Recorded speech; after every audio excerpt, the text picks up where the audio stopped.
Un lastre que la Guerra Civil en España y la Segunda Guerra Mundial no ayudaron a mitigar. Fue una época de restricciones en la que se incautaron todos los automóviles, camiones y motocicletas para la lucha fratricida. La gasolina escaseaba, las fábricas se militarizaron y las importaciones se suspendieron. Al poco tiempo de terminar la guerra en España, comenzó la contienda mundial y el aislamiento primero y el embargo después sumergió al país en unos niveles de pobreza donde la prioridad se convirtió en buscar alimento, que tuvo que ser racionado ante la escasez. Frente al embargo internacional no hubo más remedio que producir o fabricar todos los productos necesarios, tanto de primera necesidad como los industriales, llegando a tener que producir combustible sintético a base de agua destilada y fermentos de plantas. El estado de pobreza en el que se encontraba España y la falta de ayuda exterior hacía muy complicada la fabricación de cualquier producto, a menos que se tuvieran los contactos adecuados con el nuevo régimen y una capacidad empresarial muy intuitiva. Este tipo de bicicleta denominado suspenciclo Aura es de patente española. Unos amortiguadores, dentro de los cuales van alojados muelles en espiral, evitan a los ciclistas las incomodidades de los baches y permiten que la bicicleta pueda rodar por toda clase de terrenos. Puesto que en la Guerra Civil Española se destruye todo nuestro tejido industrial y a continuación hay que empezar de cero. ¿Cómo se empieza de cero? Pues en principio con bicicletas, que es el primer elemento de transporte individual. A esas bicicletas se les empiezan a acoplar motores auxiliares, como es el caso de las Colibrí o Mosquito.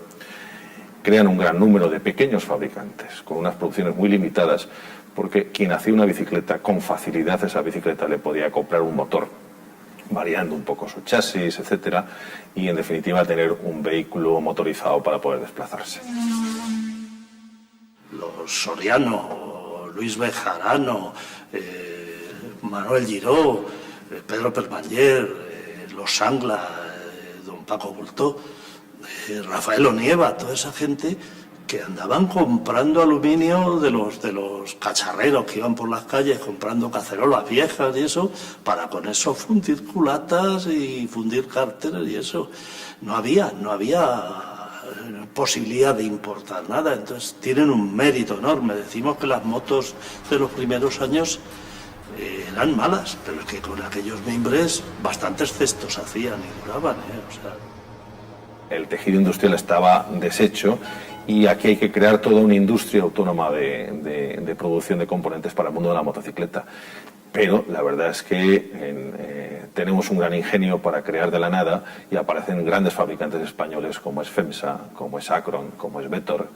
Todavía hoy las llantas Acron de las motocicletas españolas son las llantas más buscadas, una de las llantas más buscadas aquí y en el extranjero por su gran calidad. Firmas como Lube, Montesa, Sanglas, Bultaco, Osa y Derby consiguieron romper la tendencia y dar paso al boom de los 50, auténtico origen del motociclismo español en lo que a popularidad y desarrollo se refiere. El primer paso se da en Madrid con Soriano.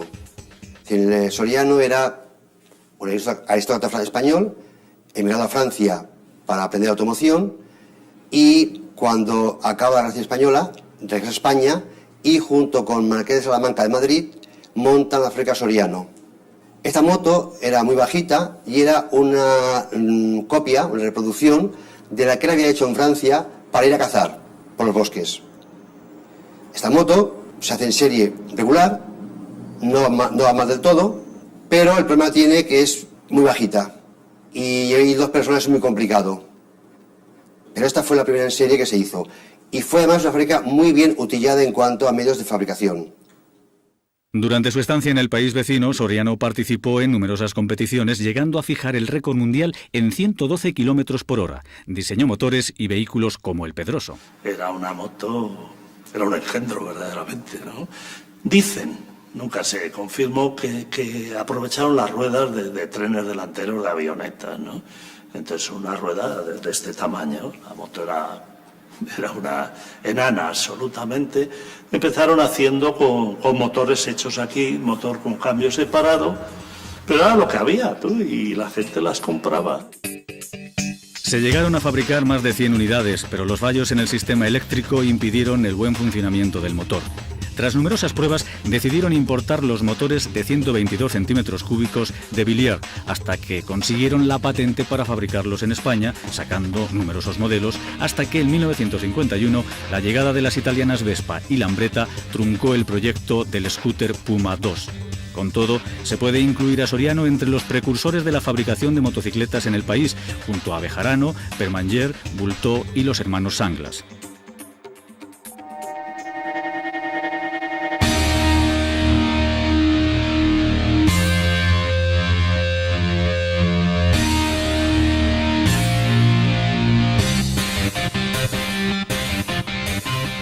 OSA es la abreviatura de Orfeón Synchronic Sociedad Anónima, empresa basada en Barcelona y fundada por Manuel Giró, quien se dedicó a la producción de motores fueraborda y al equipamiento cinematográfico, llegando a tener más del 80% de la producción de proyectores de películas de 35 milímetros en España. En el año 40 se hace una moto propia con motor Villiers inglés y consigue importar 100 platos magnéticos, la parte más delicada de la moto en aquellos años. Pero no lleva el proyecto adelante porque tiene problemas de suministros de otras piezas y lo para. En el año 50, cuando ella ve que en España hay un mercado más o menos posible de proveedores, mueve la carga con una motocicleta copiada de la DKV alemana, muy avanzada tecnológicamente. Su nombre era OSA 125. Su fiabilidad, fácil mantenimiento y buen funcionamiento hicieron que se vendieran alrededor de 80.000 unidades, todo un éxito para un primer modelo. Posteriormente se fabricó un ciclomotor de 50 centímetros cúbicos. En 1960, OSA fabrica su primer modelo de 4 tiempos, la 175 Gran Turismo, en la que se cambió al pie derecho el accionamiento del cambio. Su potencia, el bastidor y sus poderosos frenos para la época la hicieron muy conocida. Sin embargo, OSA decidió abandonar la producción en 1963 en favor de los modelos de 2 tiempos, más baratos de producir y más fáciles de vender. Durante la segunda mitad de los años 60 y la primera de los 70, OSA empieza a competir junto con otras marcas españolas, Bultaco y Montesa, por la primacía en los campeonatos de trial, enduro y motocross, esfuerzo que dio a conocer a estas marcas en todo el mundo. La TR80 da unos breves momentos de gloria y un respiro, pese a lo cual cierra a mitad de los años 80.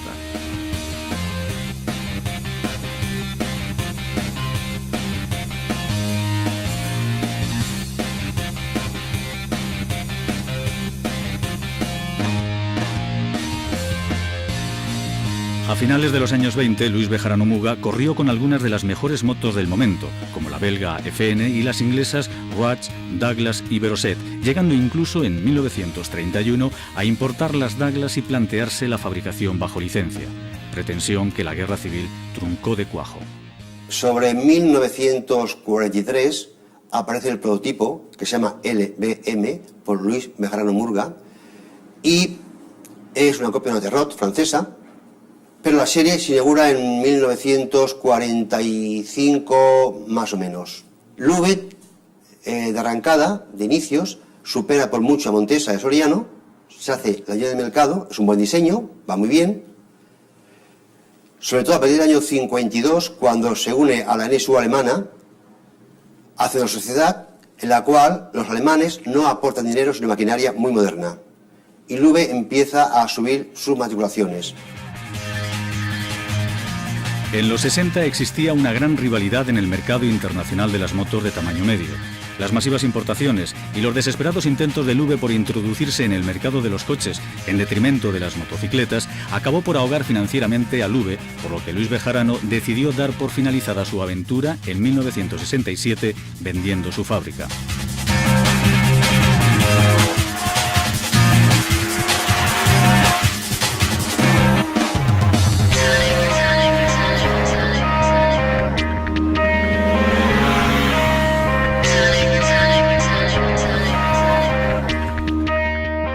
Los hermanos Sanglas eran 2 jóvenes estudiantes de ingeniería, cogen el gusanillo de la mecánica y deciden fabricar motos en España, pero todo lo opuesto a los demás, es decir, motos de 4 tiempos y gran cilindrada, destinada principalmente a las Fuerzas Armadas.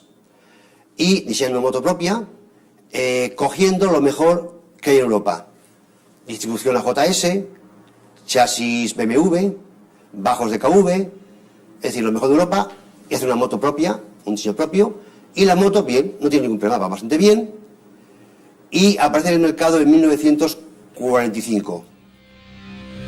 Con una construcción artesanal durante los primeros años fabrican pocas unidades y no es hasta 1949 cuando, ante el aumento de la demanda, se plantean la producción en serie de una versión de 500 centímetros cúbicos. Tras numerosas pruebas y muchísimos cambios, es en 1953 cuando presentan los dos modelos de 350 y 500 centímetros cúbicos que marcarían una época al ser adquiridos por la Guardia Civil y la mayor parte de los organismos oficiales.